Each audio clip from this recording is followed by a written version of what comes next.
अनुपात समानुपात क्या है?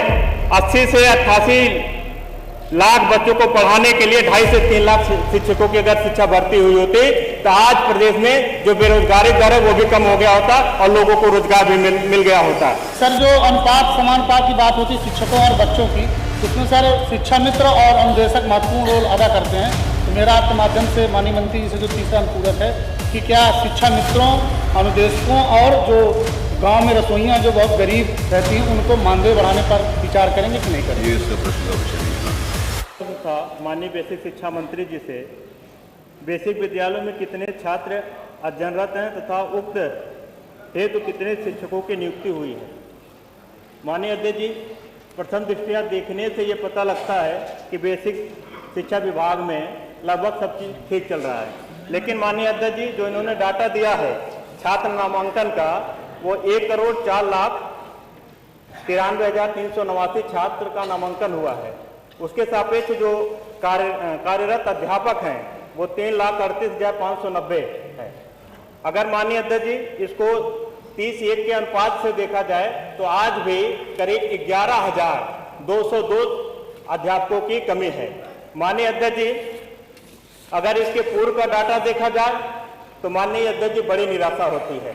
माननीय अध्यक्ष जी अगर बात करें 2024 और 25 के छात्र नामांकन की तो प्रदेश में 1,52,00,000 छात्रों का नामांकन हुआ था।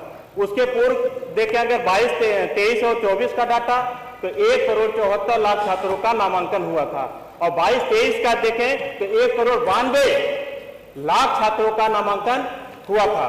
माननीय अध्यक्ष जी अगर कुल मिला के देखें तो आज 2022-23 से आज के डाटा में करीब 88,000 बच्चों ने ड्रॉप आउट कर दिया है। 88 लाख बच्चों ने ड्रॉप आउट कर दिया है। माननीय अध्यक्ष जी कई बार शिक्षक भर्ती की मांग उठती है, लेकिन हर बार ये कह के सरकार मुकर जाती है कि हमारा अनुपात समानुपात बराबर है। माननीय अध्यक्ष जी मैं पूछना चाहता हूं सरकार से कि जब 2022-23 में 1,92,00,000 छात्रों का नामांकन हुआ था उस समय अगर शिक्षक की मात्रा करीब 5.5 लाख से 6.5 लाख होती तब हमारा समान अनुपात बराबर होता, लेकिन मान्यवर उस समय शिक्षक भर्ती नहीं हुई। उसका कारण ये हुआ कि एक शिक्षक पे करीब 60 से 70 बच्चों का भार पड़ा और अच्छी शिक्षा व्यवस्था न होने के कारण आज 88 लाख बच्चों ने उस प्राइमरी स्कूल में जाना बंद कर दिया है।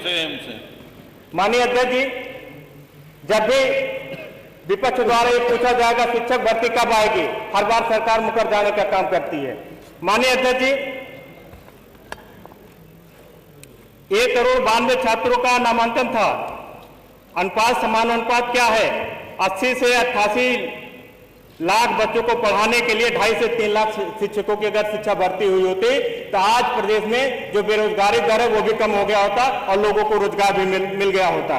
प्रश्न करिए। और आज माननीय अध्यक्ष जी जो स्कूल बंद और मर्जर किए जा रहे हैं तो ये इसकी आवश्यकता भी नहीं पड़ती, क्योंकि जब हमारे पास पर्याप्त शिक्षक होते, पर्याप्त बच्चे थे तो उसको पढ़ा ले जाते और एक उज्जवल भविष्य बच्चों का बन जाता है। माननीय अध्यक्ष जी पिछले 4 सालों में 88 लाख बच्चों बेसिक विद्यालय से ड्रॉप आउट हो चुके हैं। यह कोई मामूली गलती नहीं है, यह एक सुनियोजित अपराध है, यह वह पाप है जिससे करोड़ों मासूमों के सपनों को छीना गया है। माननीय अध्यक्ष जी अब प्रश्न क्या है? माननीय अध्यक्ष जी बस पूछना। हाँ पूछिए प्लीज। यह अपराध सबसे बड़ा इसका शिकार कौन हुआ है? हमेशा दलित और पिछड़ा इसका शिकार हुआ है। एक गरीब आदमी की आखिरी उम्मीद सरकारी विद्यालय होती, वो अपने बच्चों को पढ़ाना चाहता है, लेकिन ये सरकार उनके सपनों को छीनने का काम कर रही है। माननीय अध्यक्ष जी यह सिर्फ एक प्रशासनिक भूल नहीं है, यह सत्ता की मानसिकता का आईना है। एक ऐसी मानसिकता जो पिछड़े और अशिक्षित रखकर हमेशा के लिए गुलाम बनाना चाहती है। माननीय अध्यक्ष जी माननीय मंत्री जी से मेरा 2 अनुपूरक है। क्या माननीय मंत्री जी बताने का कष्ट करेंगे कि प्रदेश सरकार प्रदेश में शिक्षक भर्ती कराने पर विचार करेगी? हाँ तो कब तक, नहीं तो कब? क्या माननीय मंत्री जी ये भी बताने का कष्ट करेंगे कि प्राइमरी विद्यालयों में 6 वर्ष की जगह 4 वर्ष में नामांकन कराने पर विचार करेंगे? हाँ तो कब तक, नहीं तो क्यों?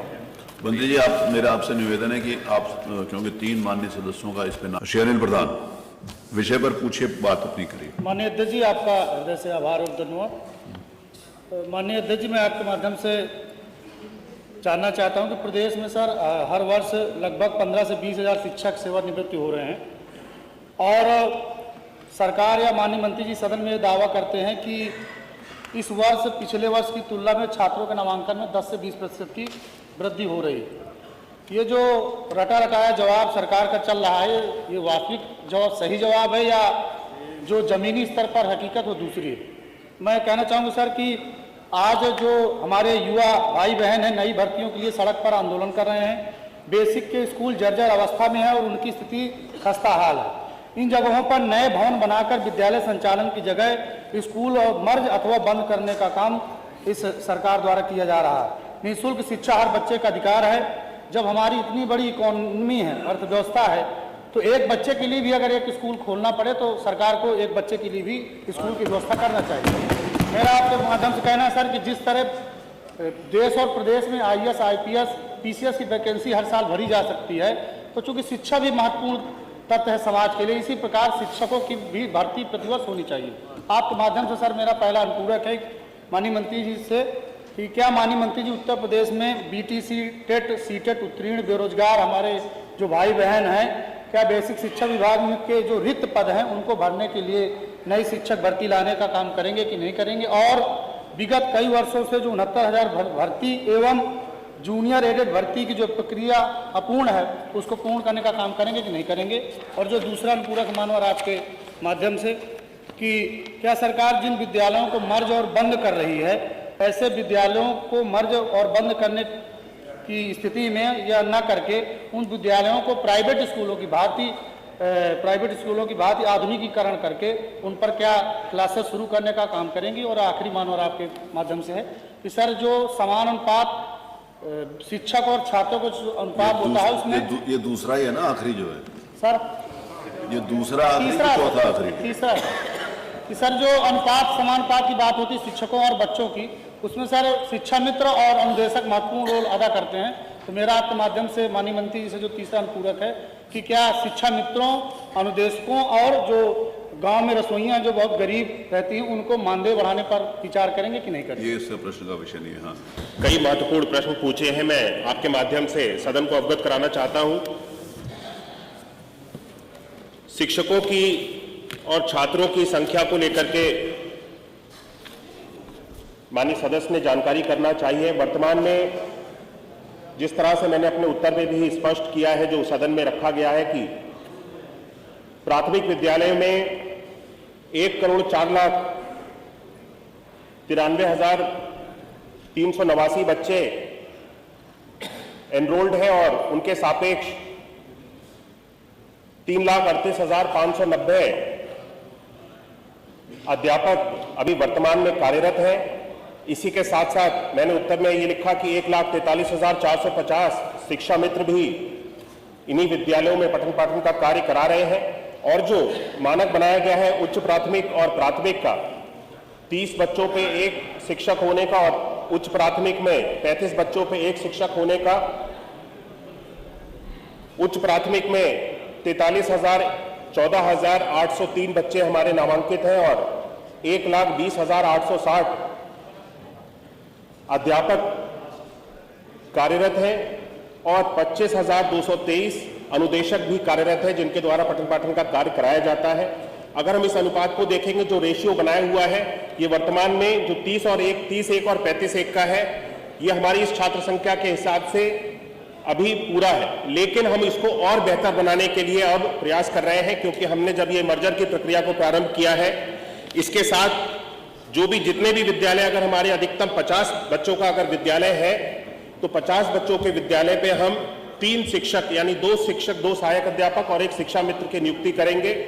इस मानक को पूरे करने के लिए हम शिक्षा के स्तर को और बेहतर बनाने के लिए, हम शिक्षकों की उपलब्धता को और बेहतर बनाने की ओर हम सब लोग आगे कार्य कर रहे हैं। इसके बाद जितने भी हमारी छात्र संख्या होगी और हर विद्यालय पे 50 बच्चों पे 2 शिक्षक, सहायक अध्यापक और 1 शिक्षा मित्र का जो भी रेशियो में गैप होगा, उस गैप को हम सब लोग पूरा करेंगे। माननीय सदस्य ने प्रश्न उठाया कि मर्जर को लेकर के विद्यालयों को सरकार बंद कर रही है। सरकार ने एक भी विद्यालय को बंद करने का निर्णय नहीं लिया है। कोई भी विद्यालय जो बेसिक शिक्षा विभाग के अंतर्गत परिषदीय विद्यालय है उसको सब बंद नहीं किया जाएगा और विद्यालय को जो यूडाइस कोड भी दिया जाता है वो यूडाइस कोड भी यथावत रहेगा और वो विद्यालय सुचारू रूप से जिस तरह से पहले बेसिक शिक्षा विभाग के अंतर्गत चल रहा था उसी तरह से चलता रहेगा। इस प्रक्रिया में बदलाव ये किया गया है, माननीय सदस्य ने जानना चाहा कि कक्षा 1 में जो बच्चों की नामांकन की आयु है उसको 6 वर्ष निर्धारित कर दिया गया है। कक्षा 1 से लेकर के 8 तक, 6 से लेकर के 14 वर्ष की आयु में बच्चे को शिक्षा का जो अधिकार है उसके अंतर्गत नियम बनाए गए हैं कि कक्षा 1 से कक्षा 8 तक की शिक्षा हर एक बच्चे को अनिवार्य मिलनी चाहिए। उसका हम सब लोग पालन कर रहे हैं। उसको हम सब लोग कम कर नहीं सकते हैं कि 6 वर्ष की आयु से पहले बच्चे की कक्षा 1 में नामांकन हो जाए। वो देश भर में लागू कर दिया गया है। लेकिन बच्चा 3 वर्ष से लेकर के 6 वर्ष की आयु तक आंगनवाड़ी के केंद्रों में, जो हमारी कोलोकेटेड आंगनवाड़ी हैं, वहां पर जाकर के अपने पठन पाठन का कार्य को करते थे और जो भी उनकी पोषण की व्यवस्था आईसीडीएस डिपार्टमेंट के द्वारा बनाई गई थी वो सारी चीजों को सुचारू रूप से चलाया जा रहा था।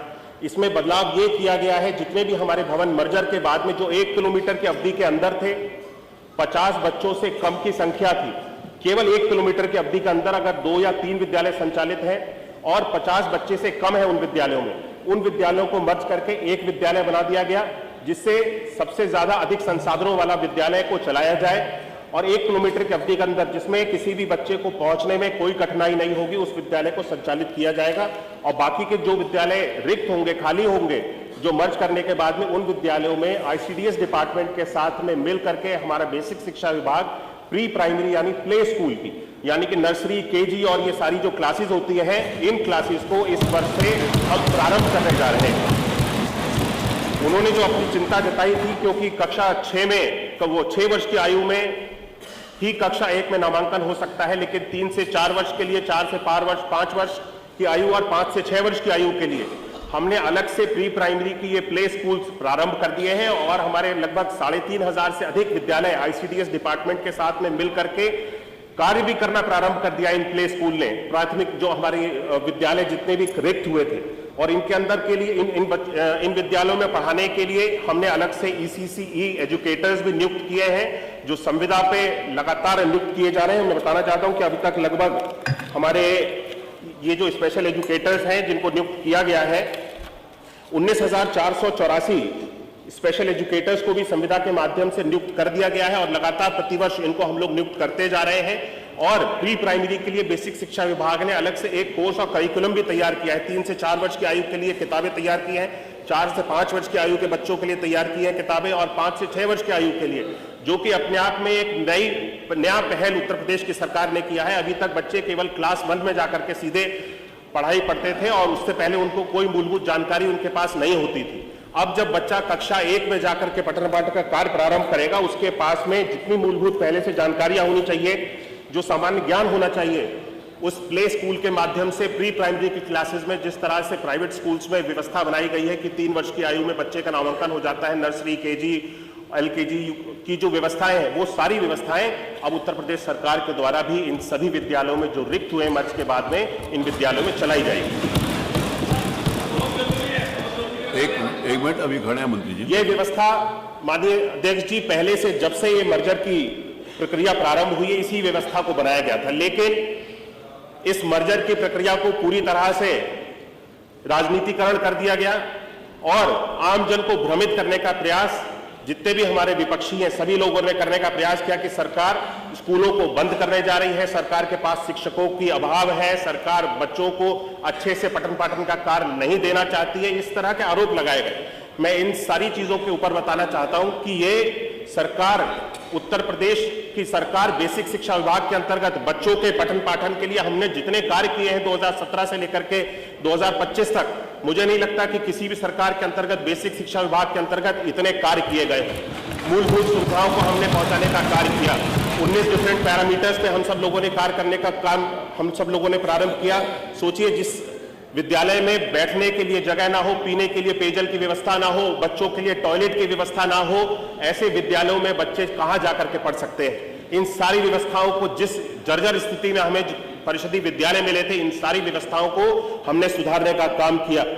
और जब आज सरकार के परिषदीय विद्यालय बेहतर हो गए हैं, जहां पे बच्चों का नामांकन भी अधिक होने लगा है, 27 लाख से भी अधिक बच्चों का नामांकन इस वर्ष हुआ है।